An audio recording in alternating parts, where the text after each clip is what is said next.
Hey, eighth graders, this is Mrs. McDermott again. I am going to talk to you today about a really important reading strategy we're going to use a lot this year, and it's called jotting. So, we want you to know it's what good readers do, and we want you to know why you're doing it, and we want you to know how to do it. So, this lesson is going to give you all that information, and it's even going to give you a model read aloud for how to do it on your own. So, first of all, why are we reading in class, right? Well, obviously, we want you to enjoy reading.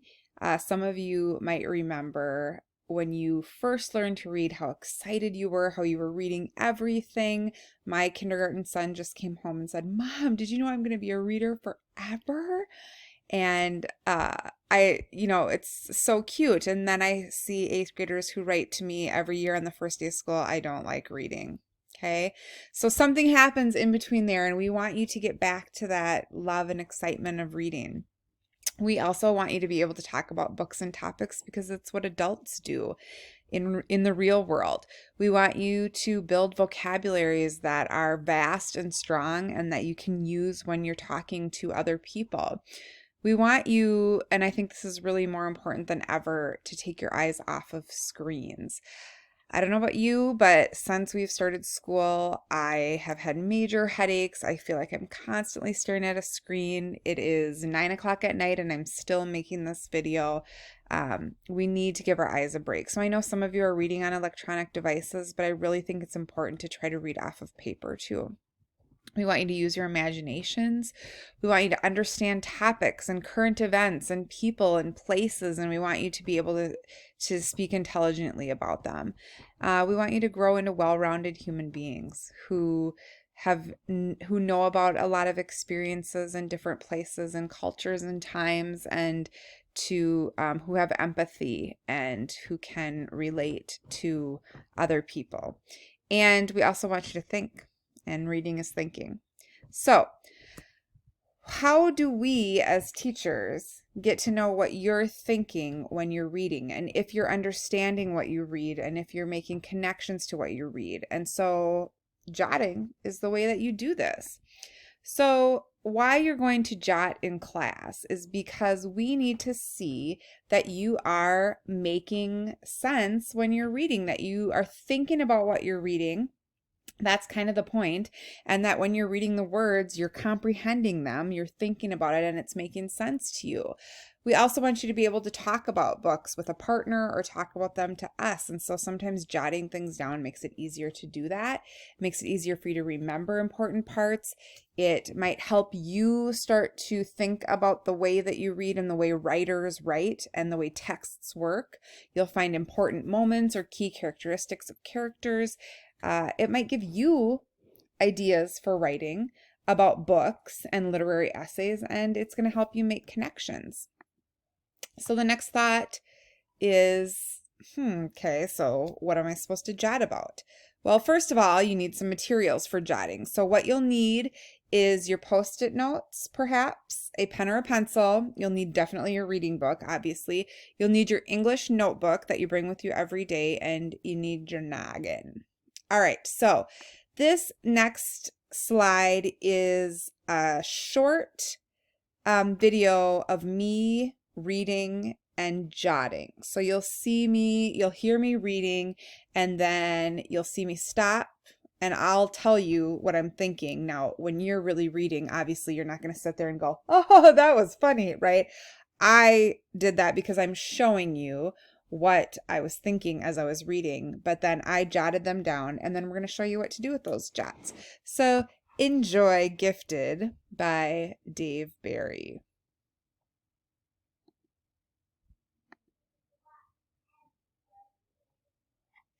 The story is called Gifted by Dave Barry.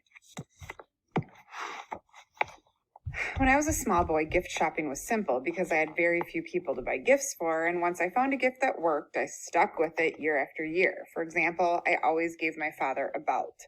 I got it at the 5 and 10 cent store for about $1. It was made from what appeared to be genuine hand-tooled cardboard. I doubt that my father ever wore any of these belts because if the humidity got over 50%, they would dissolve. But it never occurred to me to wonder whether my father needed a belt. All I knew was that belts were in my price range, and he always said thank you. That's so cute. I'm just remembering that every year I give my mom a book. So I'm sort of the same because she just gets books or Amazon gift cards. So I'm just gonna note that connection I made and stick it in my book, my story.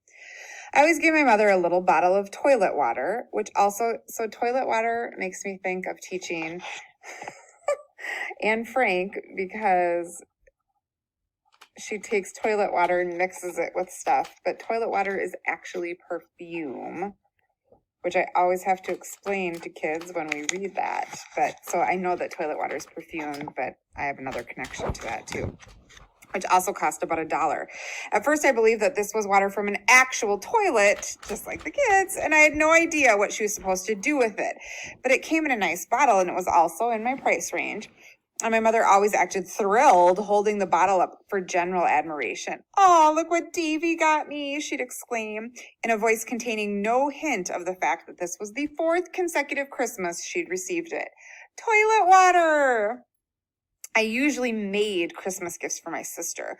One year I made her a paperweight by getting some clay and letting it harden, thereby forming a hardened lump of clay. What is this?" she asked. "A paperweight," I said. "Thank you," she said, which I now realize was very gracious of her. It was not as if the lack of a good paperweight had left a gaping hole in her life. This is funny. I like this story already. I can hear his voice. Has good, strong voice. Paperweight. Do people even use paperweights? What are they? Are there offices outside? Why do they need it? Are things flying away? I don't know. It's weird. Another year I made her a bookmark. It looked very much like an ordinary strip of construction paper, but the trained eye could tell it was a bookmark because on it were written in crayon the words bookmark. I am sure she couldn't wait to finish opening her other presents so she could race to her room and mark some books. The point is, gift giving was simple for me then. As you have no doubt noticed, the older you get and the more obligations you develop, the more complex the gift giving becomes. This is especially true if you have children on your gift list. Meeting the gift needs of a single modern child requires an effort of roughly the same magnitude as the Normandy invasion. So I'm making a couple connections here. I'm a horrible gift giver, so I'm going to write that down. My husband makes fun of me all the time because I'm horrible at it, and he really loves gifts, and I don't love them that much. Like, I don't feel like I need to have them. If I want something, I just buy it for myself, but he really loves getting things, and he married the wrong person. So I'm going to put Phil married very badly, and I'm also going to put that my children have already given me their Christmas lists. And it is October 1st. So I have a couple of connections. You parents know what I'm talking about. You know what it means to race from store to store looking desperately for the #1 item on your 8-year-old son's wish list, namely the official NASA Model Junior Space Shuttle, which takes 17 years to assemble and leaks real hydrogen. That's not true, right?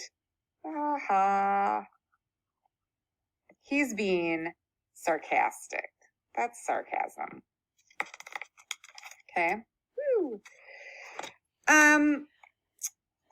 You know what it means to get into a semi-violent dispute with another parent over who gets to purchase the only remaining model of the heavily advertised hot new toy concept, Baby Festive Face, the doll with open sores that really run, which your 5-year-old daughter has informed you that she absolutely must have this year, and if she doesn't get it, she's going to put her own self up for adoption. I'm saying, do it. But at least children know what they want. It's much harder to decide what to get for grown-ups who almost never know what they want, which is why we generally wind up giving them stupid things. For example, men are always getting cologne. I have never in my whole life heard of a man express even the slightest interest in cologne, but most of us have numerous bottles of it dating back to the Johnson administration. What do men really want?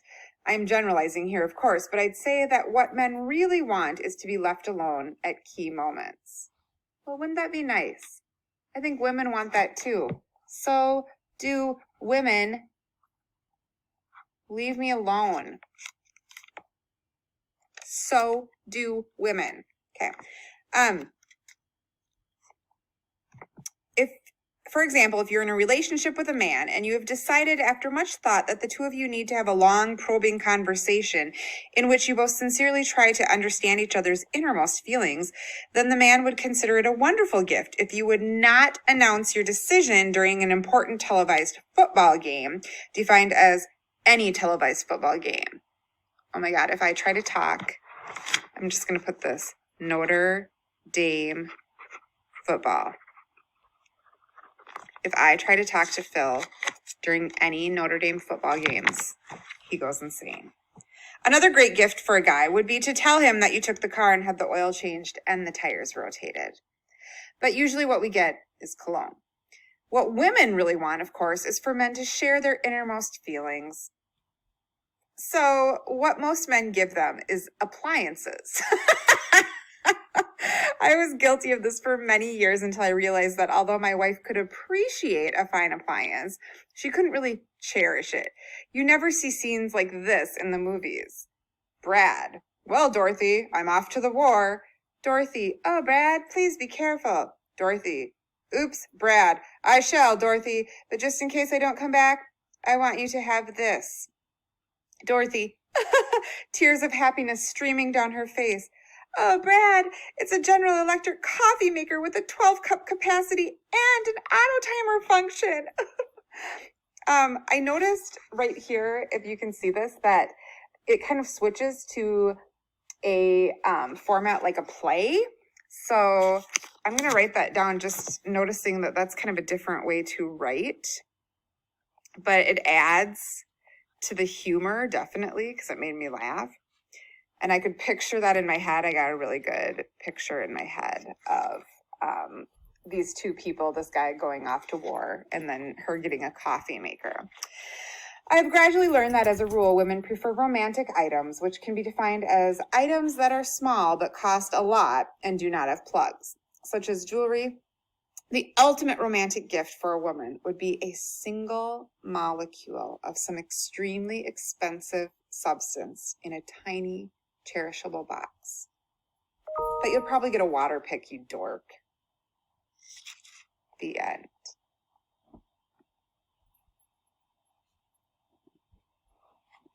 The story is called Gift. All right, well, we're not watching that again. So one way that you can jot, and you just saw me do there in that tutorial, is that I had just a little pad of Post-it notes, and as I was reading, if I came across something that I laughed at or that I connected with or that made me think of something else, I jotted it down. And you can see here in this picture, this is the actual story that I read to you, and these are my actual Post-it notes. I did go back on the Post-it notes and write down page numbers, and I'll tell you why later. So another way that you can jot is that instead of having Post-it notes, you can actually just open up your writing notebook, and you'll write the title and the author and the date at the top, and you will, instead of writing on the Post-it notes, I just wrote down the page and I wrote down like toilet water. What I was thinking, what I connected with, whatever. And so I just left a little bit of space in there and just jotted down the things that made me stop and think about something else. So eventually, whether you write your Post-it notes and stick them in your book, or you jot directly in your notebook, everything's going to end up in your notebook anyway. So what I did then was I pulled all of my Post-it notes out, and before I pulled them out, I wrote the page numbers down. And then I put them in the order of the story in my notebook. Okay. And I put the title at the top and the author, and I put the date that I was reading, and I put that this was a reading. I was writing about my reading assignment. And then what we're going to have you do after you jot is we might have you talk to a partner about it. And so these will be starting points where you can say, well, these are the things that I thought were funny, or I loved this part, or that totally made me think of this. So they'll give you kind of talking points or jumping off points. And you might also have to do writing about your reading. And these will be places that you can go back and look at the text and write about how you felt about them and how they made, either propelled the story or made you find out about a character or whatever. So we just want you to know that as you are jotting and thinking, you should either be thinking about books as making you look out a window or having you look in the mirror. So when a book shows you a window, you are seeing a world that you've never experienced before. You might be reading about a different culture. You might be seeing a different perspective. You might be thinking about problems you've never thought about, or you didn't even know to think about. You might be getting new ideas.